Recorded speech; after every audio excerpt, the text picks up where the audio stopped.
Hiya, this is the It's Finally Fall book tag. I was tagged by Memo.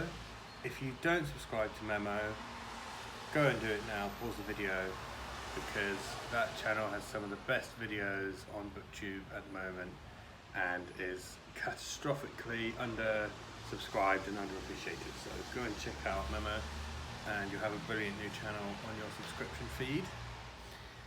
So, the first question on the It's Finally Fall book tag. In fall, the air is crisp and clear. Name a book with a vivid setting. So for that, I'm going to say Things Fall Apart by Chinua Achebe. As you know, if you've watched my earlier video about Chinua Achebe, I love his writing, I love that book. And one of the things about that book that makes it so brilliant is, for me at least, it felt extremely vivid. Even though the setting is one very unfamiliar to me in my life, I felt transported there. Number 2. Nature is beautiful, but also dying. Dark. Name a book that's beautifully written, but also deals with a heavy topic like loss or grief. So I'm going to say a non-fiction book here, The Lonely City by Olivia Laing. It's absolutely brilliant. It's a combination of memoir, art, history, and the history and science of loneliness. It touches on so many different topics, but it's so well written that it draws them together and pulls you through them in a natural feeling way. So I feel like Olivia Laing is a masterful writer. That book is brilliantly written and it does get quite heavy at times.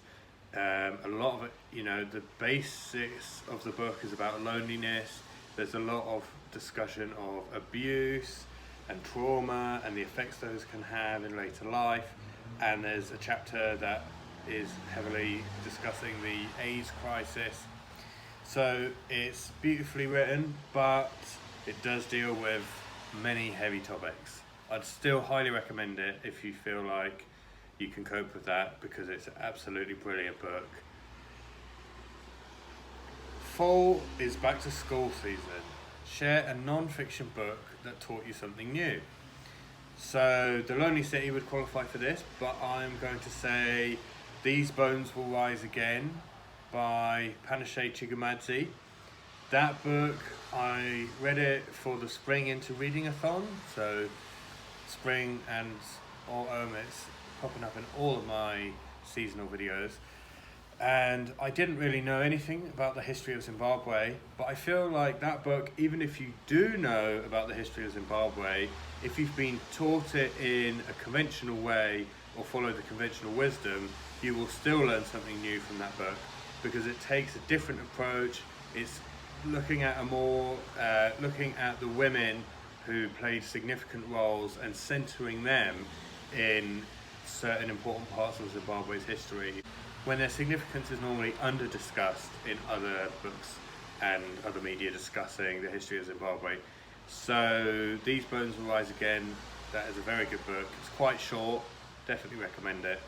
Number 4, in order to keep warm, it's good to spend some time with the people we love. Name a fictional family/household/friend group that you'd like to be a part of.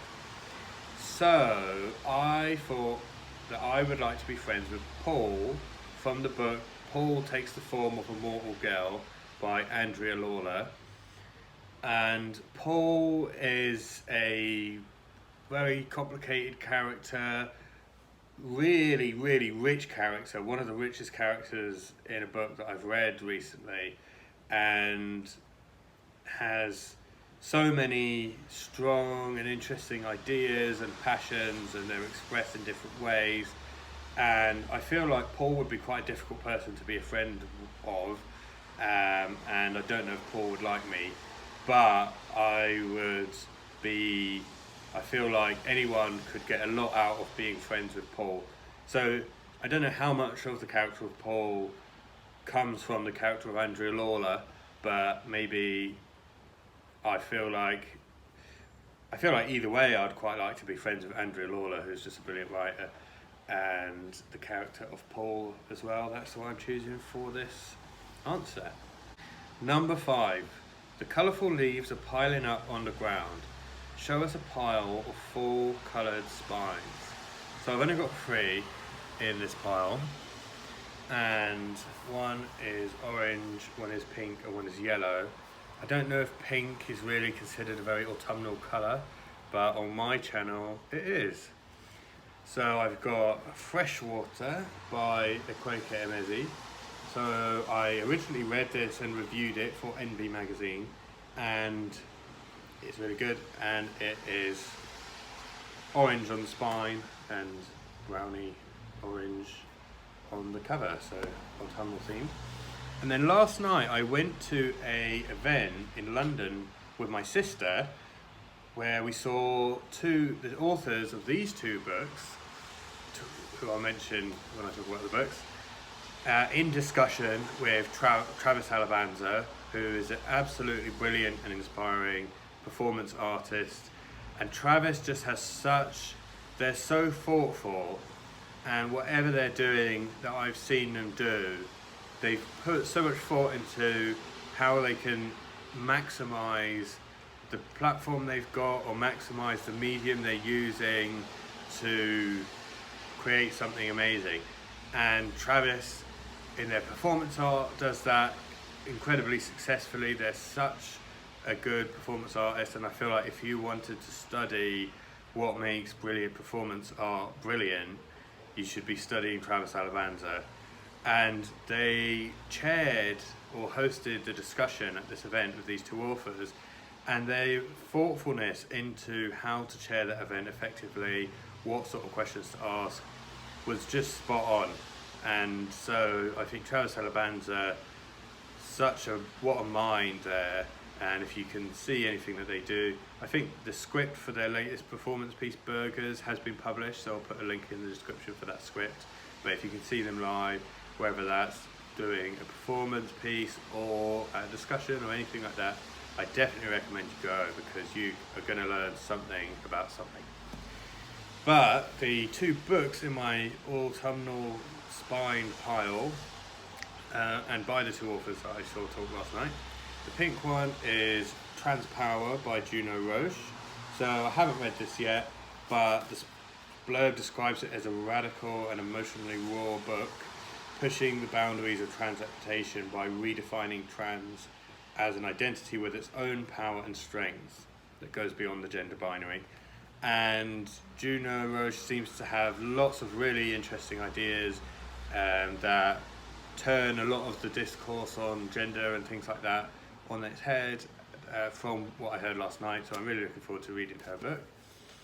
And the other one, which has a nice yellow spine, which I feel goes well with autumn leaves, is Unicorn, the memoir of a Muslim drag queen by Amru Al-Qadi. And Amru and Juno both read excerpts from their books, and I was especially gripped by the excerpt from Unicorn. I really can't wait to read it, and what a gorgeous cover. So, that was a great evening last night with my sister. Right, number 6. Fall is the perfect time for some storytelling by the fireside. Share a book wherein somebody is telling a story. So I went for Melmoth by Sarah Perry. This would fit into a few of these categories because it's quite a vivid and dark story. I feel like if you're going to read it, autumn or winter is a good time to read it because it's got quite dark, rainy vibes. And it is told, different parts of it are told from different perspectives, but the overarching narrative is being told to you, and the voice of the narrator is quite active. So it's by Sarah Perry, who also wrote The Essex Serpent, which I haven't read. A lot of people really love The Essex Serpent, and I've heard less positive things about Melmoth. I can't really compare them. I have mixed feelings about Melmoth. I thought it was good overall, but there were things that I didn't love about it. Number 7, The Nights Are Getting Darker. Share a dark, creepy read. I'm going for I Am Legend by Richard Matheson. I think it's novella length. I read it in one go on an ebook years ago, and it was very creepy. It's horror, it's very atmospheric, and it's sort of someone trapped in a house, and there's these, I think they're vampires, but they act in quite a zombie-like way, trying to sort of get into the house and get him, and he's sort of holding himself up in his house and trying to survive. It's a really gripping but very dark and creepy read. The Days Are Getting Colder. Name a short, heartwarming read that could warm up somebody's cold and rainy day. I'm going to say No Big Deal by Bethany Rutter. It's a YA book. It's not without its share of teen angst, but at the end of the day, I think it's an ultimately heartwarming and affirming book, and I would definitely recommend you read it. Number 9, fall returns every year. Name an old favourite that you'd like to return to soon.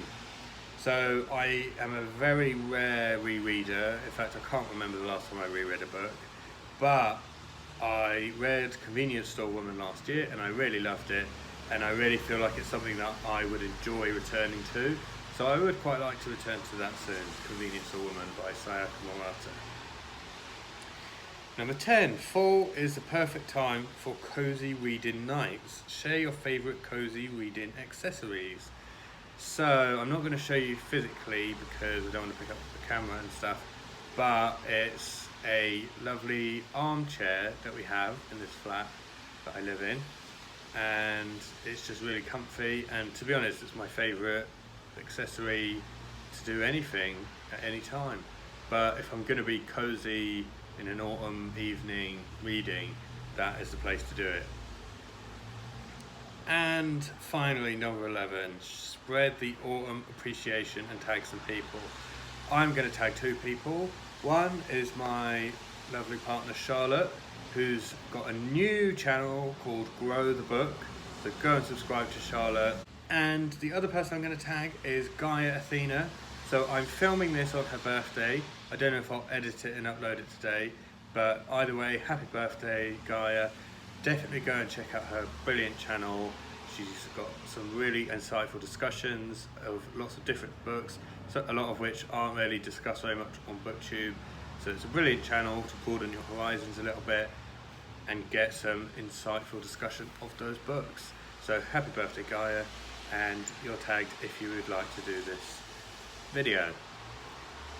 Thank you very much for watching.